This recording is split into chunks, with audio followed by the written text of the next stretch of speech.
We are going to discuss about the desirable properties of the refrigerants.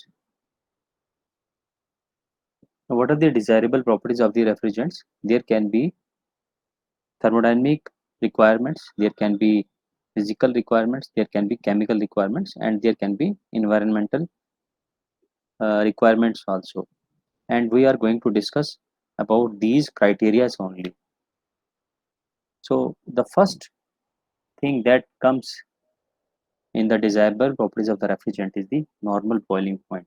As you know that the normal boiling point is the temperature at which a refrigerant will boil corresponding to the pressure or atmospheric pressure. So that is the normal boiling point. For example, if I take the case of R134A, its normal boiling point is minus 26.7 degree Celsius. Okay, now let us understand how this normal boiling point is going to affect the system performance. The normal boiling point of the refrigerant should be low. Why it should be low? Let us discuss about that. If the normal boiling temperature of the refrigerant is high, the compressor suction shall be in vacuum. So it means, for example, if I consider that the boiling temperature, normal boiling temperature is say 20 degrees Celsius, but the refrigeration process is taking place at say minus 20 degrees Celsius in a refrigerator, then what will happen? In this particular case, the specific volume at the minus 20 degrees Celsius will be very high. So when the specific volume is very high, that means the size of the compressor will increase. That is one of the things. Second, the compressor section will be in vacuum. So it's basically sucking the refrigerant which is at a low pressure than the atmospheric pressure, and it will cause the size of the compressor to increase, because as the pressure reduces, the volume increases. Okay, for the same mass flow rate, the high boiling temperature reduces the capacity also and increases the operating cost of the system also. So it's clear, if we are keeping the same compressor in size, then what will happen if you are operating the a high normal boiling point refrigerant, then at low temperature like minus 20 degrees Celsius, its specific volume is very high. For the same size of the compressor, less quantity of the mass will enter into the compressor, and hence the capacity of the refrigeration system will go down, and simultaneously the cost will increase. System cost will increase because now you will have to have a larger size of the evaporator for the heat transfer to take place, because at lower temperature the specific volume is more, and hence for the same mass flow rate the size of the compressor needs to be increased. The second is the evaporating and condensing pressure. Now our vapor compression system operates at two pressures. The one is the evaporating pressure and other is the condensing pressure. So both of these should be positive. Positive means these should be above the atmospheric pressure or as near as possible to the atmospheric pressure. If it is too low, it would result in large volume of the suction vapor, and this point I have already explained you, because if the pressure is below the atmospheric pressure, in that particular case what will happen? The suction vapor volume will increase. If it is too high, overall higher pressure including condenser pressure would result, necessitating heavier construction and consequently higher cost of the equipment. So naturally, if it is a the pressure is higher, so we would have to go for heavier construction. A positive pressure is required in order to eliminate the possibility of the entry of air and moisture into the system, because if there is some leakage which is taking place into the system, then if the pressure is positive, then the refrigerant will be leaking outside and no air will enter into the system. And secondly, the entry of the air will also be avoided. The normal boiling point of the refrigerant should therefore be preferably lower than the refrigeration temperature. So for example, if we go for uh, cooling at minus 20 degrees Celsius or refrigeration as minus 20 degrees Celsius, so then the normal boiling point temperature should be, let us say, minus 25 degrees Celsius, because corresponding to this pressure, this temperature, the pressure is 1 atmosphere, and hence the pressure corresponding to minus 20 degree will be greater than 1 atmosphere. So it is a positive pressure. So that is why it is said here that the pressure in the system should be positive, whether it is the evaporator pressure or whether it is condenser pressure. Then comes the critical temperature and pressure. Now I think all of you understand what is the critical state. So if I take the TS diagram, on the TS diagram, this point is the critical point. Now let us talk about this critical point. For high COP, the critical temperature should be very high, so that the condenser temperature line on pH diagram is far removed from the critical point or far below from the critical point. Okay, so it means suppose the temperature here is 100 degrees Celsius, then the condenser temperature won't go beyond 50. So the 50 line will be here. Okay, so it's far away from the condenser, from the critical point. And if we have the critical point which is, say, 60 degrees Celsius, suppose the temperature here is 60 on the TS diagram, so what will happen? This line will be, condensation will be very near. If the temperature is, if the ambient temperature is 45, so it is 50 now. Now it is near. Now the next process is isentropic, isenthalpic expansion. So you can see what happens in this particular case. This cooling effect has reduced, whereas in this particular case the cooling effect is quite appreciable. So that is the reason that the critical temperature should be high. This ensures reasonable refrigerating effect, which becomes very small if the state of the liquid refrigerant before the expansion is near critical point or critical temperature. Okay, so I hope this point is clear to you. Yes, here you can see I have given once again the same example. Now it is shown on the pH diagram. So here we have the critical point, and I am saying that the temperature here is 101.06 degrees Celsius. So you can see if this temperature is 50 degrees Celsius, in that particular case, this line is quite far away from the critical point. You can see it here. This is far away from the critical point, and here we are having a particular low amount of the flashing. So if this is point number 4, this is 3, 1, 2. So here the flashing is less. Had it been 66.25 degrees Celsius and this temperature is 50 degrees Celsius, so this is the point number 3. So what will happen in this particular case? Now this X4 will be very large. This will be large, means there is lot of vapor formation. So this specific refrigerating effect will be less in comparison to specific refrigerant in the previous case when the critical temperature is high. Also, the critical pressure should be low so as to result in low condensing pressure. If the condensing pressure is high, in that particular case we will have to go for thicker construction of the piping or other materials actually, so that they can sustain the high pressure in the system. Now let us talk about the freezing point. The refrigerant freezing temperature should be lower than the evaporating temperature, that is the refrigeration temperature. It is very clear. Suppose we are operating at minus 20 degrees Celsius in the evaporator. This is the evaporator temperature. So what should be the freezing point of the refrigerant? It should not freeze at minus 20 degrees Celsius, rather the freezing point should be low. So I can say the freezing point should be minus 50 degrees Celsius. Okay, so it's a quite low freezing point in comparison to the evaporation temperature.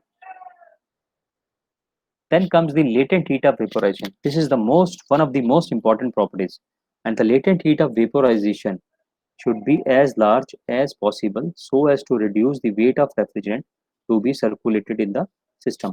So if we require a particular value of the refrigerating capacity, suppose I say that I require 1 TR of the refrigerating capacity, so it is equal to 3.5167 kilowatt, and it will be equal to mass flow rate of the refrigerant into delta H. Now this delta H is nothing but the latent heat of vaporization. or a part of the latent heat of the vaporization.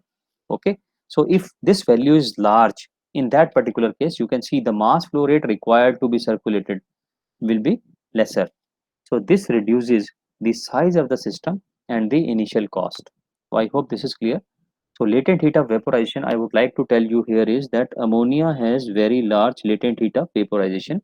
All other refrigerants have lower values of the latent heat of vaporization. Volume of the suction vapor. The volume of suction vapor. The volume of the suction vapor required per ton of the refrigeration is an indication of the size of compressor. The specific volume of the suction vapor therefore should be low. If it is very high, in that particular case, the mass of the refrigerant for a given volume of the compressor will be less, and that will reduce the capacity of the system. Okay, so I can give you an example. Suppose this is the volume of the compressor, and initially we are sucking, the specific volume is say 0.02. Okay, so it's a very low specific volume, and if this volume increases to say 20, so what's going to be its effect? It's 0.02 meter cubes per kg, and it is 20 meter cubes per kg. So you can understand that in the second case, the mass of the refrigerant which will be going into the compressor will be very less. So it will affect the performance of the system or the capacity of the system. Reciprocating compressors are used with refrigerants with high pressures and small volumes of suction vapor. Centrifugal compressors are used with refrigerant with small pressure and large volume of the suction vapor. And the reason is clear, because the speed of the reciprocating compressors is very small. Okay, so in that particular case, it is sucking the refrigerant at a slower rate, whereas the centrifugal compressors run at a very large RPM, and that is the reason they can suck a larger volume of the suction vapor. And in that particular case, the refrigerants which have large suction volumes are used with centrifugal compressors only. Now, coefficient of performance and power required per TR. What can you say about coefficient of performance? We all know that the coefficient of the performance should be high and the power required per TR should be low. R11 has the COP closest to Carnot value, but we are not using this refrigerant nowadays. So the refrigerant R12 is also not used. R22 is still used, but it is being replaced by R32. Chemical requirements. So flammability. The refrigerant should not be flammable. Hydrocarbons such as methane, ethane, propane, and butane are highly explosive and flammable, so they should not be used. But as you know, we are still using them as a mixture. We know that propane and butane, they are used as 50% by weight in refrigerator. Ammonia is also explosive mixture with air in concentration of 16 to 25% by volume of ammonia. None of the fluorocarbons is explosive or flammable. R134A is non-flammable. Toxicity. The refrigerant should be non-toxic. That is the requirement. Ammonia is a toxic refrigerant. Action of the refrigerants with water. It basically relates to the solubility of the water in refrigerant. The solubility of the fluorocarbons is rather low. When we say fluorocarbons, it means HFC,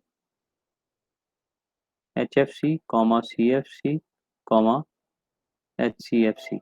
Okay, and usually ranges from poor to highly fluorinated compounds such as R12 and R114 to fairly good for those containing less fluorine like R11 and R113. The presence of moisture is very critical in refrigeration systems operating below 0 degrees Celsius, because it will freeze the water or the moisture. If more water is present, that can be dissolved by the refrigerant, then there is a danger of ice formation and consequent choking of the expansion valve or capillary tube used for throttling in the system. So that means the choking can take place by freezing of the moisture which is present in the refrigerant. This is known as moisture choking. Thus, R12 and R144 systems moisture choking is a frequent problem. But as you know that R12 is not being used nowadays, rather than we are using R134A. This can be avoided by proper dehydration of the unit before charging and use of silica gel dryer in the liquid line. So if we are using a dryer in the liquid line and we are properly dehydrating the system before charging of the refrigerant, in that particular case the chances of moisture in the system are very remote. The solving power or the solvent power of R22 for water is almost 23 times that of R12. In R22 systems, therefore, ice formation generally does not occur. Thus, in addition to small, medium, and large capacity air conditioning systems, R22 is also used in low temperature food refrigeration plants so that the moisture choking would not occur even at freezing temperature. So, I hope this is clear to you. The solubility of water in R11 and R113 is also low, but these substances are mainly used in large capacity air conditioning plants below which refrigerant temperature is below 0 degrees Celsius.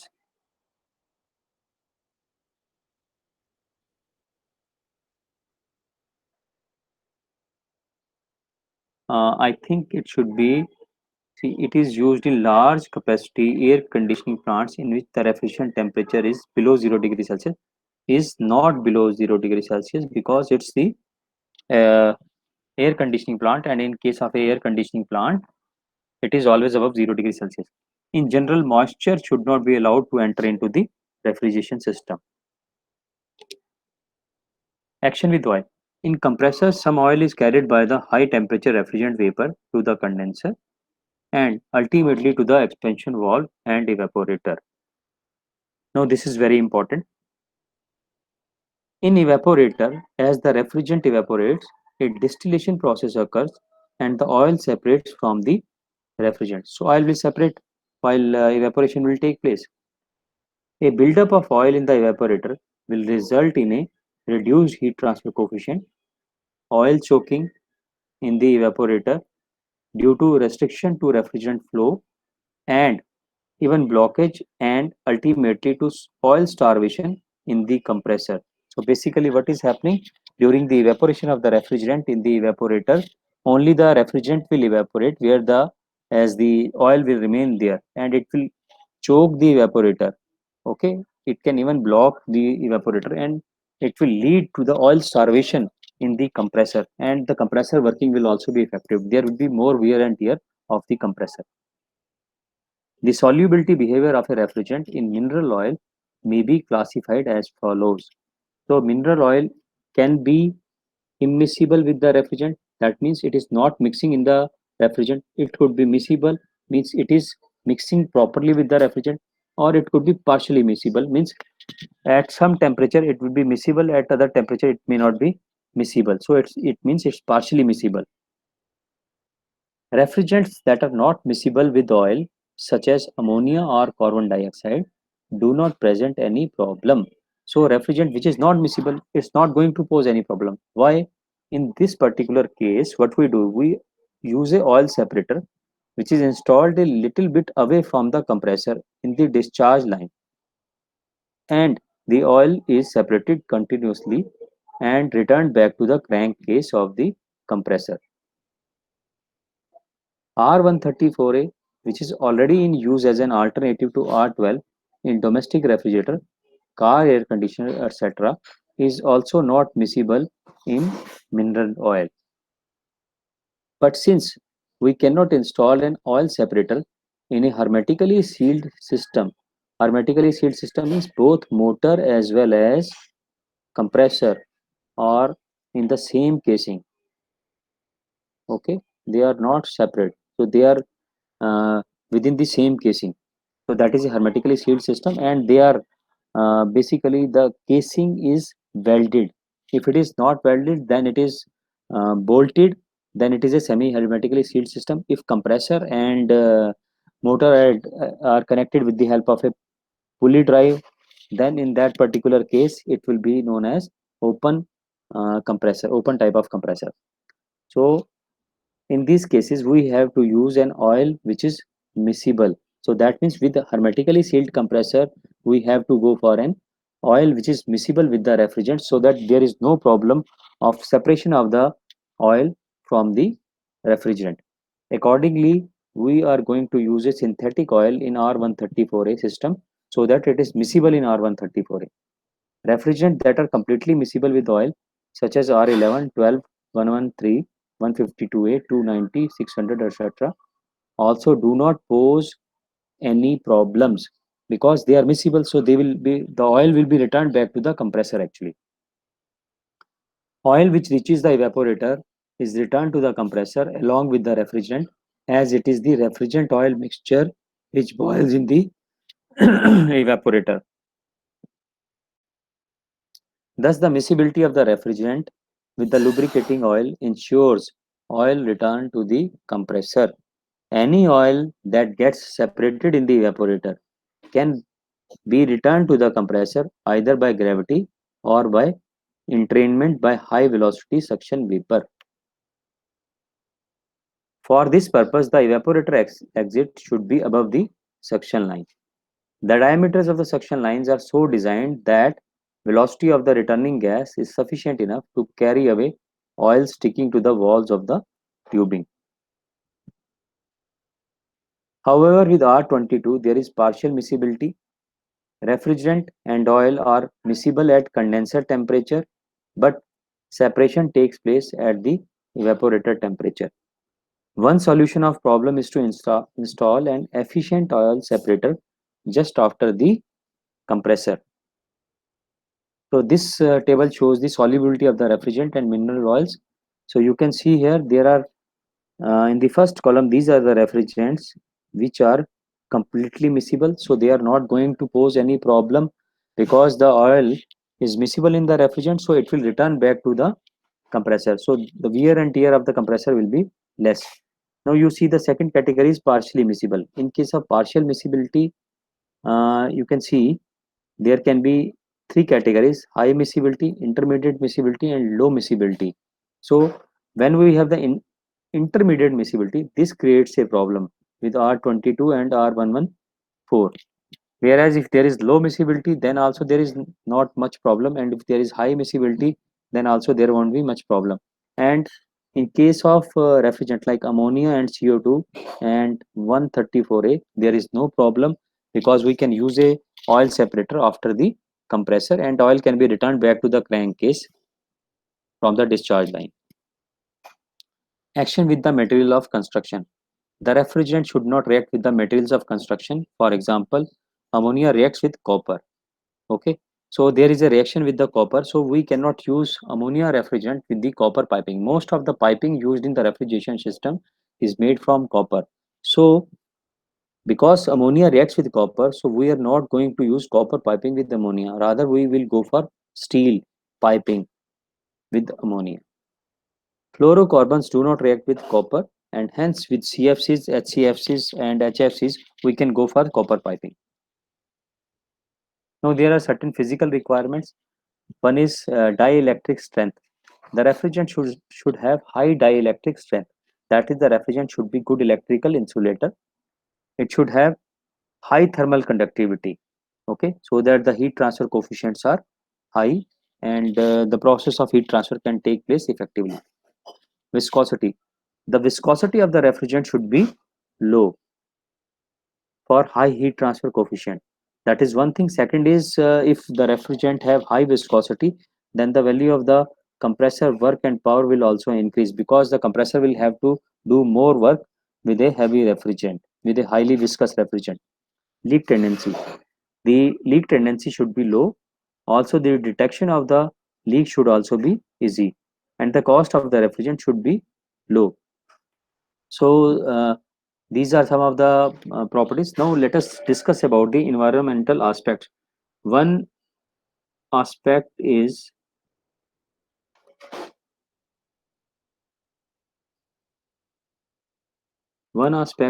ODP, and the second aspect is global warming.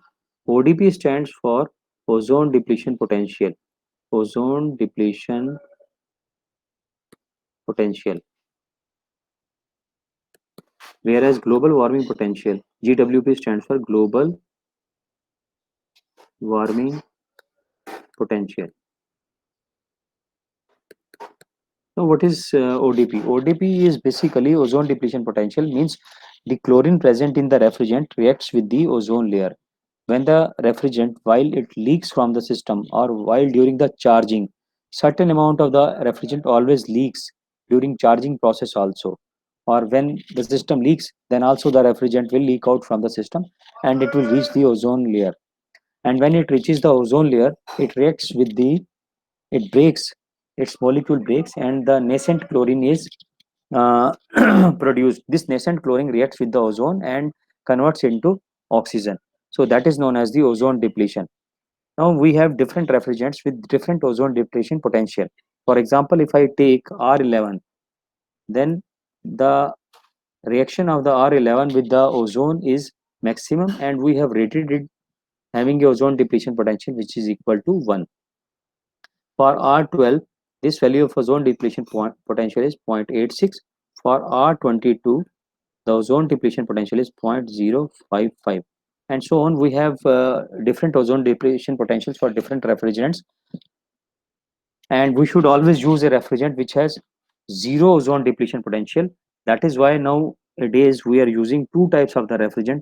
One is hydrocarbons, other is HFCs, and now there is a new category of the refrigerant which has also come into picture, and that is HFO, hydrofluoroolefins. So this is a new category of the refrigerant. Now let us talk about the global warming potential. See, global warming potential in a refrigerant is because of the fluorine atom. So more the number of the fluorine atom, more will be the global warming potential. You must understand the difference between the greenhouse effect and the global warming potential. See, greenhouse effect is a necessity, so to maintain the temperature of the Earth's atmosphere. But if the greenhouse gases are increasing, what are the greenhouse gases? Carbon dioxide is a greenhouse gas. Water vapor is a greenhouse gas you can consider. Then the other gases or the refrigerant which are leaking into the atmosphere, they are also the greenhouse gases. Why greenhouse gases? Because they cause the greenhouse effect. And if this greenhouse effect is taking place on in a larger amount, then it leads to the global warming of the system or the planet. So that causes the temperature of the earth to increase. So we don't want the temperature of the earth to increase. That is why we should go for refrigerant which have low global warming potential. And if we talk about the hydrocarbons, they have very low global warming potential. Some hydrocarbons have global warming potential which is even less than 10. But if we talk of R134A, its global warming potential is somewhere around 1300. It directly means if we have 1 kg of R134A, and if we have CO2, for CO2, the global warming potential is 1 and it is taken as the base. So the global warming potential is defined with respect to CO2 basically. So it means if we have 1 kg of R134A and we have 1 kg of CO2, then for 1 kg of R134A, it will cause 1300 times more global warming in comparison to CO2. So I hope the various refrigerant properties are clear to you.